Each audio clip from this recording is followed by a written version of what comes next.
মানাবিরুম মিন নূরিন ইয়াগবিতুহুমুল আম্বিয়া ওয়াশ শুহাদা। যারা পরস্পর আমার জন্য ভালোবাসতো দুনিয়াতে, তাদের জন্য থাকবে এমন একটা নূরের মিনার, যে নূরের মিনারের উপর আখিরাতে সে উপবিষ্ট থাকবে। মানুষজন যখন হেঁটে যাবে তখন তার দিকে দেখিয়ে বলবে, দেখো দেখো ওই যে লোকটা নূরের মিনারের মধ্যে আসীন, তার এমন মর্যাদা কিভাবে হলো, আজকে এত মর্যাদা সে কিভাবে পেল, কোন সে আমল সে করেছে যার জন্য আজকে তার এত মর্যাদা, আজকে এত সম্মান। ইয়াগবিতুহুমুল আম্বিয়া ওয়াশ শুহাদা, নবীরা, সাহাবায়ে এবং শুহাদারাও সেটা দেখে ঈর্ষান্বিত হবে, ঈর্ষান্বিত অনুভব করবে। একজন মুমিন যদি একজন মুমিনকে আল্লাহর জন্য ভালোবাসেন, আল্লাহ রাসূল বলতেছেন তাকে 6টা পুরস্কার দেওয়া হবে। 1 নম্বর পুরস্কার হলো তার ঈমানের মধ্যে পরিপূর্ণতা চলে আসবে। 2 নম্বর হলো আল্লাহ পাক রব্বুল আলামিন তার ঈমানের স্বাদ দিয়ে দিবেন। 3 নম্বর হলো আল্লাহ পাক রব্বুল আলামিন তাকে ভালোবাসবেন। 4 নম্বর হলো আল্লাহ পাক রব্বুল আলামিন তাকে সম্মানিত করবেন। 5 নম্বর হলো আখিরাতে তাকে আরশের নিচে ছায়া দান করবেন। 6 নম্বর হলো আখিরাতে তার জন্য একটা নূরের মিনার থাকবে, সেই নূরের মিনারে সম্মানের সাথে সে আসীন হবে। একজন মুমিনকে ভালোবাসলে এত পুরস্কার কেন, এত লাভ কেন? কারণ এই আল ওয়ালা ওয়াল বারা, শত্রুতা এবং মিত্রতা, এটা ইসলামের জয় পরাজয়ের জন্য, মুসলমানদের বিজয়ের জন্য, মুসলমানদের উন্নতির জন্য অনেক বড় অবদান রাখে। মুসলমানদের মধ্যে যখন আল ওয়ালা ওয়াল বারা ছুটে যায় তখন তাদের অধঃপতন নেমে আসে। তাতারীদের ইতিহাস নামক কিতাবের মধ্যে লিখেছে, যখন তাতারীরা মুসলমানদের উপর হামলা করতেছিল তখন মুসলমানরা 2টা দলে বিভক্ত ছিল।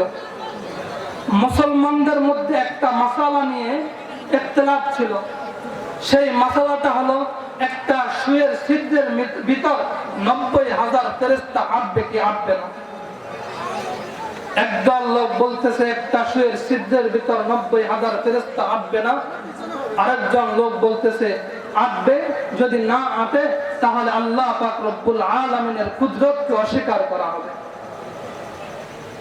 এ নিয়ে তাদের মধ্যে ইখতিলাফ, ভীষণ শত্রুতা, সামান্য একটা বিষয় নিয়ে তাদের মধ্যে অনেক শত্রুতা বেজে গেল।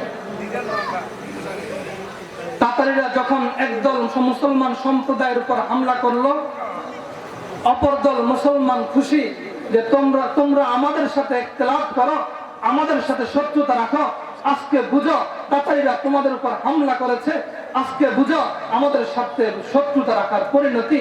মুসলমানরা আনন্দ উল্লাস করতেছে অপর মুসলমান ভাইয়ের উপর শত্রুতা হামলা করার কারণে।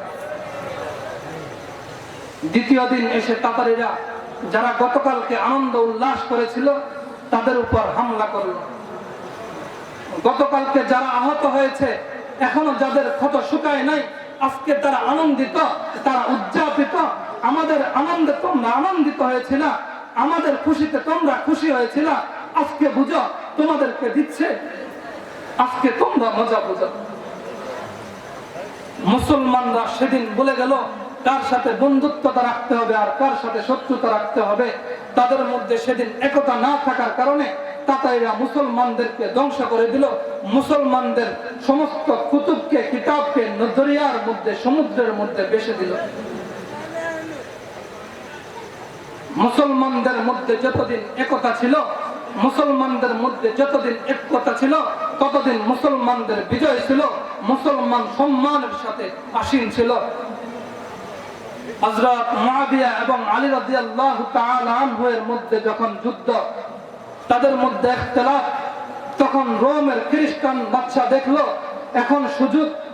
মুআবিয়া রাদিয়াল্লাহু তাআলা আনহু এর কাছে চিঠি পাঠালো যে আপনি আলীর বিরুদ্ধে যুদ্ধ করতেছেন, আমরা চাই আমাদের সৈন্য দিয়ে আপনার সাথে সহযোগিতা করব, আলীর বিরুদ্ধে আপনার সহযোগী হয়ে যুদ্ধ করব।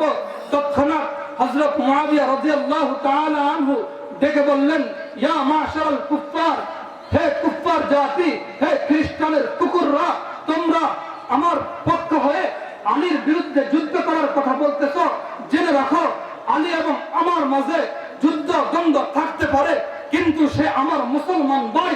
তোমরা যদি আলীর বিরুদ্ধে যুদ্ধ করতে আসো, তাহলে সর্বপ্রথম যে তরবারিটা উঠবে তোমাদের বিরুদ্ধে, সেটা হলো আমি মুআবিয়ার তরবারি, সেটা হবে আমার তরবারি। আমি তোমাদেরকে নিঃশেষ করে দিব, আমার জীবন দিয়ে দিব, কিন্তু আমার মুসলিম ভাই আলীর উপর একটা আঘাত লাগতে দিব না। এজন্য তখন বিজয় ছিল, আর আমাদের মধ্যে ঐক্যতা না থাকার কারণে এজন্য আমাদের অধঃপতন, এজন্য আমাদের পরাজয়।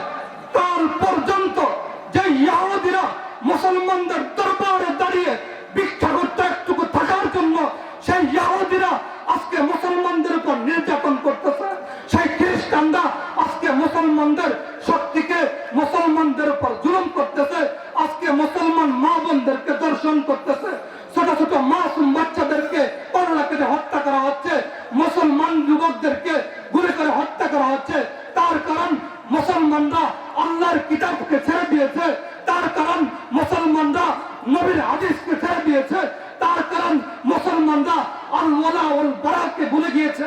মুসলমানরা ভুলে গিয়েছে তার সাথে শত্রুতা রাখতে হবে আর তার সাথে বন্ধুত্বতা রাখতে হবে। মুসলমানরা শত্রুকে বন্ধু বানাচ্ছে আর বন্ধুকে শত্রু বানাচ্ছে।